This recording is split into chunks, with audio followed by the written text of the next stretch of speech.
What's going on, YouTube? It is your girl Laura Finesse, and we are back. And we are back. And we're back on time, okay? Marcel clocked in. I'm clocked in. Are y'all clocked in? Because the time is now. Listen, before we get started, because this was a really good episode. But before we get started, please go ahead and like and subscribe. As we start going through the video, please leave me a comment. Let me know what you guys think at the end of the video. Share this video. I am the Lauren Finesse on Instagram, Lauren Finesse, Snapchat, YouTube, Twitter. Yeah, let me know you guys stop by. Share this video. And yeah, let's go ahead and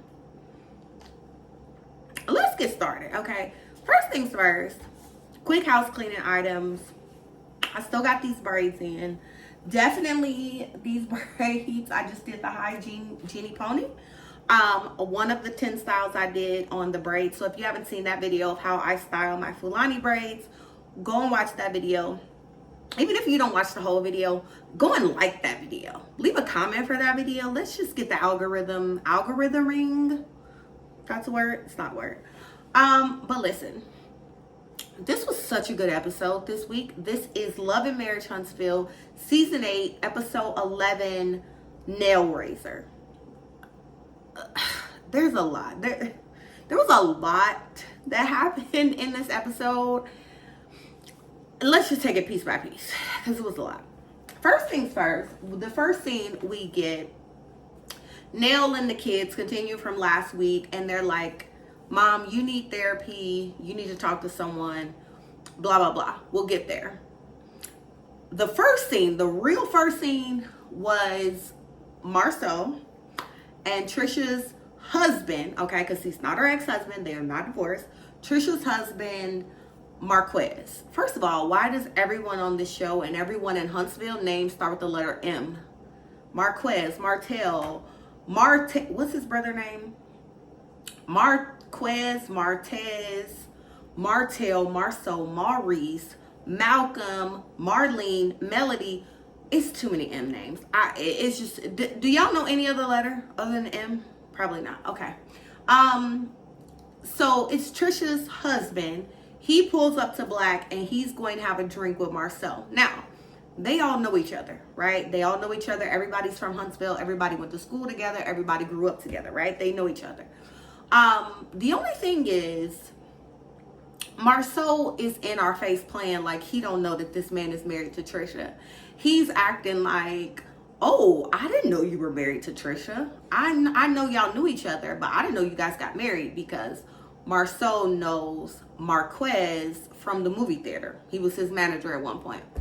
Also, Marquez showing up as if he is some type of victim. Marquez, we about to get, I want to put my whole foot in your ass, because you are a mess and you're a clown. And you know what? You're attractive. I'm going to give you that. You're not a bad looking guy, but you got the nerve. We'll get there. The nerve, though, is at an all-time high. The audacity is at an all-time high. So basically he pulls up and, you know, they're going to have a drink and have a talk. The first thing out of Marquez's mouth is about Ken. That man in the house taking care of my kids. That man in the house done turned my kids against me. That man been plotting on Trisha. That man. Let me tell you something, Marquez. And I'm so glad that Marcel clocked in. Because Marcel was so clocked in. Ladies and gentlemen, this is the type of misogyny that we approve of. This is the type of misogyny that we approve of. We approve of the misogyny that exists where the man is like, I don't want another man moving in and taking care of my family, because I'm going to take care of my family. I don't want another man taking my kids to sports practice, because I'm going to take my kids to sports practice. That's the type of misogyny that gives 2 thumbs up for me. And I know that's going to sound crazy, but Marceau is definitely a misogynist, and I was so glad that he got Marquez together. Face to face, he looked that man straight in his eyes, and every time Marquez tried to deviate from the facts, Marceau brought him right back home. You trying to go left? Come back. I'm so glad that Marcel did that. So he talks about Marquez. He talks about how his daughter told him, "Oh, you left me," and he was like, "Oh, that she got that from her mama." And Marcel was like, "But you did leave her. Like, she's 10 years old. Like, that your child is intelligent enough to emote enough and tell you that this is how she feels. She feels like you left her. You and Trisha have been together since high school. So by the time y'all had children, your families are intertwined, y'all are intertwined, and then you decide to leave." And then when we talk about why you left or the timing around you left, Trisha's parents died, and you had an excuse for that. "Oh, I never had a loss in my family, so I didn't know how to have empathy for her." It's your wife, the mother of your children. What do you mean? It don't matter if you never had no one die in your family. Seeing someone you love be hurt should automatically like trigger and alert empathy within you. Now, to your point, you said, "I always loved her, but I don't know that I was in love with her." That may be the case. That may be the case. I'm not going, hey, I don't know what's going on in his mind. So I'm not gonna make it different than what he's saying. But you don't have to have a loss to be able to empathize with somebody who just lost both of their parents. So at a time when Trisha and your family and your household needed it the most, you ran. And then your daughter tells you, "You left us, you abandoned us," and you say, "Oh, that came from her mama. Oh, that came from Ken." Then we get deeper. This is where Marquez pissed me off. They get to talking more, and he was like, "I don't like that man in the house taking care of my kids." He was like, Marcel was like, "Well, you're not in the house taking care of your kids." "Well, I don't like that he's doing this." "Okay, but you didn't do that." "Okay, well, he don't have to. He could leave like you did." When I tell you that Marcel was clocking everything that Marquez was saying, I was like, yes, Marcel. This is the like misogyny that we like from you, where you are clocked in and telling these men what they need to hear. And as hard and as difficult of a conversation it was, Marcel, Marcel always is cracking jokes. It's funny, ha ha ha. Marcel was not in a laughing mood. He was not in a playing mood. He was telling Marquez everything that he needed to hear, and he wasn't sugarcoating it at all. And so kudos to Marcel for clocking in and stepping up and really just like, "Sir, the things that are going on in your family are because of what you did. Stop blaming Trisha. Stop blaming Ken. You did that." Then at one point, he was talking about how Marquez was saying that Ken took his kids out the country. They going on vacations and trips. He bought your son a car. Sir, and you're upset that this man is the daddy? He's their daddy. It's giving very much Russell Wilson. Yeah. Ken is giving very much Russell Wilson. Like, that's them kids' daddy. It don't matter who birthed them. That's their daddy. He's taking them on trips. He's spending time with them. When they're having a bad day, he's listening. He didn't bought your son a car. You talking about, I don't want my daughter sitting on another man's lap calling him daddy. Well, you're not there. That's because he want to be with Trisha. Okay, and yeah, he wants to be with Trisha. And on top of the fact that he wants to be with Trisha, he also wants to be a father to your children. Now, let me say this, Trisha. If you fuck up with Ken, I almost called you out your name. But if you mess up with Ken, you are a low down, dirty scoundrel. Do you hear me? Ken has not only stepped up and been the support you needed as a woman and the things that you were going on in your life, but he's buying your kids vehicles and trips and love and homework and being a listening ear and being that father figure in the house. Baby, it don't get no better than that. I'm gonna tell you right now, it don't get no better than that. That is the top of the top.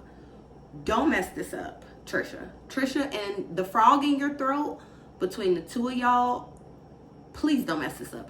And I don't know what's gonna happen with the story with Trisha and Martell and her coming to the house. We gonna get into that next week a little bit. I don't know. We'll talk about that a little bit later, but Trisha, please hear me and hear me good. Do not mess up with this man. because oh, sorry y'all, my phone rang, but we're back. So anyway, like I said, Marcel was clocked in. He was letting Marquez know and not letting him off the hook. And for that, Marcel, we stand. We love that. The next scene we get, also real quick, every time Marquez was talking about any of these things, he goes to Ken. Well, why didn't you do this? Well, Ken, that man, him, he, Mr. Muscles. You're obsessed with him and he's doing your job. And I was so glad when Marcel told him that. Sir, he's doing your job. How about showing some gratitude? Take your ego out of it and show some gratitude, because this man is taking care of your responsibilities when you're not. Ooh, hello? The audacity of you to have any type of animosity towards Ken. Are you okay? Sir, I'm going on back to Atlanta. Won't even need you. That's really what you're... Anyway, the next scene we get is Mel and Nell. They have like a little picnic, and basically Nell is just telling Mel about how her kids, she wants the family to go to therapy, but the kids kind of flipped it on her and said, actually, it's you that needs to go to therapy. And Mel was like, listen, I'm your friend. I'm gonna keep it real with you. Sometimes you do too much. You do a little bit too much. You be in your feelings a little bit too much. You be a little too loud. You be here when everybody is here, and it don't need that. So Mel was basically telling her like, your family may have a point. You should go to therapy and hear everybody out. All right, speed up from that. So then the next scene we get Nell and her family, Dr. Francis, and they're at their home and they're about to have the therapy session. Let me say this. Love and Marriage Huntsville. Carlos, let me say this. We should have been had Nell and Fletcher on the show, and we should have been had Trisha and Ken on the show. This episode solidified that this is like some of the best scenes we've had in at least like 2 or 3 seasons. Because these are real issues and everyone is being very authentic, and it's I don't know, it feels good to watch. Like, this is real family stuff. Love and Marriage Huntsville, and it's giving very much love and marital issues, and we love that.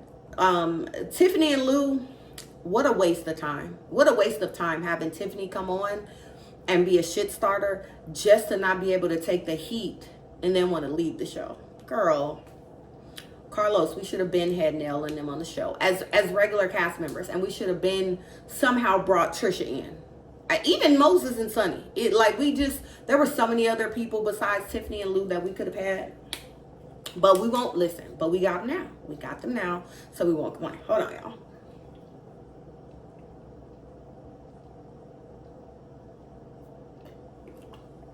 Y'all. I feel dehydrated, y'all. It's 115, 16 degrees. Like, I just feel dehydrated. Because I've been feeling so sluggish today. Obviously, it's because of the heat, but I think it's because I was a little dehydrated and it's making me like very sluggish and lethargic. So, shout out to the alkaline water. So Dr. Franchise comes in and Nell instantly is leading the conversation. This, and this. Y'all always going around me. Y'all go to y'all dad. Y'all don't listen to me. I told you so. Y'all want money. I want to set a boundary. And so Lance, who is Nell's son prior to Chris, is saying, hey, also all the kids were there except for Lexi, who is Chris's oldest child outside of his marriage with Nell. So Chris and Nell both have a child apiece outside of their conjoined kids together, Kayla and Chris Jr. And then Kiki is their niece, who is like a child to them. So it was Lance, Chris Jr., Kayla, and Kiki. Lexi was not there. We all know it's a lot going on with that. So anyway, Dr. Francis is like, okay, what's the, he asked Lance, like, what's going on? And Lance says, listen, she just talks to respond. We never get our full thought out. We never get our full feelings out. Every time we come to her and try to have a conversation just about what's going on or things that we're going through, she immediately jumps to almost like blaming them and I told you so. Like, she doesn't hear them out. So they prefer to go to Chris because Chris will at least listen to them.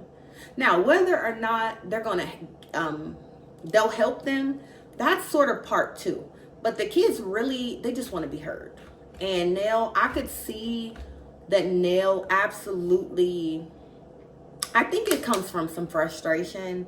And it feels like Nell just always want to be loud and she want to be seen and she want to be heard. And she's not listening to the kids. And I think from the kids' side, y'all keep coming to them for everything. And I think she has built up this frustration. So even if it's something simple that normally wouldn't trigger a parent, it's triggering her because y'all always need something. You know what I mean? Like, that's what the perception is. Her perception is y'all always need something. What is this? Y'all always need something. And so Dr. Francis says, okay, let's take a step back, because Nell starts getting elevated. The kids kind of start to shut down. Kayla, their daughter, is like, when I'm not heard, it just deads the situation. It deads the emotion. Like, I don't want to talk about it. They said something, sounded like when Kayla tired of hearing when Kayla gets shut down, it sounds like she shuts down and she's ready to hang up the phone, or she's hanging up in Nell's face.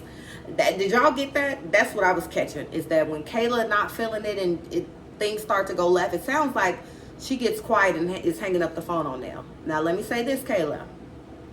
Absolutely, you want to be heard, but hanging up the phone in your mom's face is like, that's wildly disrespectful. And it doesn't mean that she gets to disrespect you, but just as much patience as you want your mom to have for you, you have to have some of that patience for her. It really is a two-way street. So I kind of heard that. I don't know if anybody else heard that, but that's what I heard. Don't hang up the phone on your mom. Like, especially when your mom does a lot for you and you know she means well. She may not communicate it well, but at the end of the day, you know your mom got your back. So it's not like she's some terrible mom and y'all disrespect each other. So don't do that. Don't hang up the phone on your mom. That's you only get one mom. You only get one dad. Don't do that. So basically, Dr. Francis says, okay, Nell, why don't you stand up? Let's go down the line and just really tell the kids in a couple of sentences, like, how you feel about them. Because maybe they need to hear that more often than I told you so, than you yelling at them, than you sort of not listening to how they feel. Maybe they need to hear more of you telling them the positive things you feel about them, because right now it's like very negative. So she goes down the line, and this scene, y'all, I definitely teared up because I knew this was a genuine scene. She went to Kiki, who is the niece, and she's like, I know I'm not your mom, but I love you like a mom. She tells Lance, now this is what got me. Ooh, this is what got me. When she was talking to Lance, now, again, Lance is her child before she married Chris. So that's not Chris's son. She says, you and I have been through everything together. You are my ride or die. I love you. I'm proud of you. And I think he needed to hear that. He needed to hear that. And I think she needed to hear herself say that. And in front of the other children, in front of Chris, and he needed to hear that. And she needed to be able to say that in front of everyone for his benefit. You know what I mean? And I think that was such a powerful scene, because yeah, he's not Chris's child. And even though he calls Chris his dad and they've been together for 30 years, whatever, that was your child first, right? And some of those mistakes that you probably made with him, you didn't make with Kayla. You didn't make with Chris, right? Because you kind of knew what to expect. So he got the rawness of you being a first-time mom, and that's rough. So that scene, I was like, oh. getting my Candace pocket square, like, ooh. And then she goes down the line to the other kids. I'm proud of you, da da da. It was a really good scene. Hands down a good scene. The final scene, the final scene we get, Trisha meets up with her husband, Marquez. The first thing out of his mouth is, oh, you got dude in the house. Like, the first thing out of his mouth is about Ken. And it's like, sir, you're not taking care of your children. You're not there for your children. You weren't there for Trisha when she needed you, when her parents died. And the first thing out of your mouth, instead of, I'm sorry, what can I do from here to do better? How can I fix my mistakes? How can I show you that I want to be involved?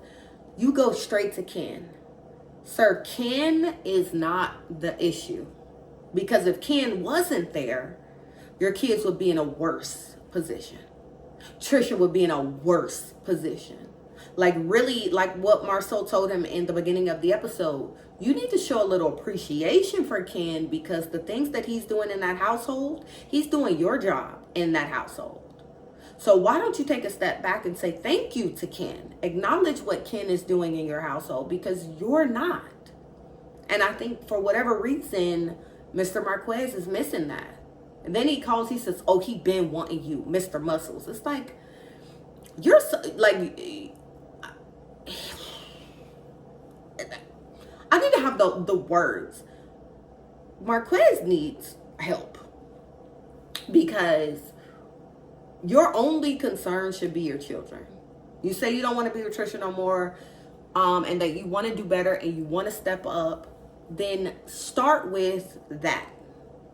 It got on my nerves that every time he opened his mouth, it was about Ken. Every single time. Did y'all pick up on that? Like, everything he kept saying, when they're mentioning the daughter, they're mentioning the son, they're mentioning his marriage, they're mentioning him not being in the house, they're mentioning him just leaving and moving to Atlanta. Every time somebody mentioned what you did, you're bringing up Ken. Baby, Ken is the least of your worries. He's the least of your worries, because he's doing what you're not doing.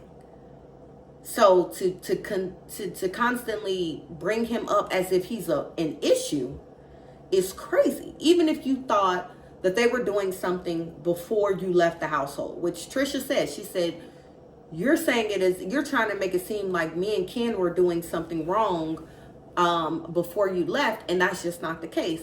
And I believe Trisha. Honestly, I do believe Trisha. I believe that it sounds like to me, Trisha started going through a lot by losing her parents, which is heavy. And that caused her to want to better herself. And so she was in the gym more. Ken was in the gym. You start to have a relationship with someone who is more aligned to where you are in your life. Someone who is more aligned to the goals that you now have in your life. Someone who fits your future, and not this man who you knew from high school, who y'all grew up together. You know what I mean? Like, people grow apart. It happens. Do I know for a fact that Trisha was doing something wrong prior to then? I don't know. Now, don't get me wrong. Frog throat, tight lip, tight tip, teeth, Trisha. Okay, it's a tongue twister. Just forgive me. She is sneaky, because I definitely think she did something with Martell. I don't believe that nothing happened with Martell. I don't know, but I do believe her when she says that her and Ken didn't have a relationship and they didn't start anything until Marquez left the house. I do believe that. I do believe that. And the children believe that as well. That's very clear. Your daughter telling you, you left me, you abandoning us. For a 10-year-old, yeah, these 10-year-olds are a lot more advanced, and they know how to express themselves. So if your 10-year-old is confident enough and brave enough to say that to your face as a father, yeah, you should probably listen. And that don't have nothing to do with Ken. That's about you. So that was the episode. Trisha's like, listen, let's get the divorce. And then Marquez says, are you going to pay for half of it? Now, Trisha, if you want to be done, be done. At this point, I'll pay for the whole thing. That's just me. That's just me. He asking you to pay for half is fair. But the way that you have a whole new man and Ken who taking you and your kids out the country, sports days, family days, the bills, support emotionally, physically, spiritually, baby, I would have told Marquette, first of all, we would have been divorced. But if there was something that we needed to talk about and there was a conversation that needed to be had, he wouldn't even have to ask me to pay for half. I would have been like, I'm so glad you showed up. Here are the papers for you to sign. Because what are we talking about? What are we talking about? That's just me though. So, next week, because Stormy is messy. I love Stormy, but Stormy, you're messy. She wants everybody to know how Martell said that Trisha was at his house. She told Courtney, we saw a scene. She's going to tell Trisha. Sounds to me like Trisha's going to try to get in front of it, and she's going to tell Ken. And Ken is like, well, were you at his house? And they don't show her response, but she's already said she wasn't. She already said she was at his house, but nothing happened. Girl, if you had sex with Martell, I'm not saying say that out loud, because don't say that out loud. That's nothing to be proud of. That's nothing that you want to tell somebody. You want to keep that on the hush, keep that on the low. But off camera, in a safe space, in an honest space, absolutely tell Ken. If you did anything with Martell, whatever it was, I don't recommend saying it on camera, but you need to deny it on camera, okay? Because Martell said it didn't happen. But whatever did happen, you need to be able to tell Ken that off camera to his face. Like, give him the respect. This man is taking care of you and your kids, okay? Give him the respect of being honest with him. Even if you ain't got to be honest with us as the viewers, trust me, we care, but we don't care. More than anything, I would prefer you keep your household in check and your household in a respectful place than trying to please the cameras and what it looked like and who said he said, she said. Don't get caught up on that. So if you did something with Martell, it's fine if you don't tell us. But definitely if you did, please tell Ken. Because Ken seems to be a stand-up guy and he deserves the respect and the truth. So that was this week's episode, y'all. It was a really good episode. Next week is going to be good. Let me know what y'all think. Go ahead and leave me a comment below. Yeah, today is Sunday. Tomorrow's Monday. I got a long week ahead. So, yeah, y'all. I'm about to relax and chill. So, I will see you guys in the next one.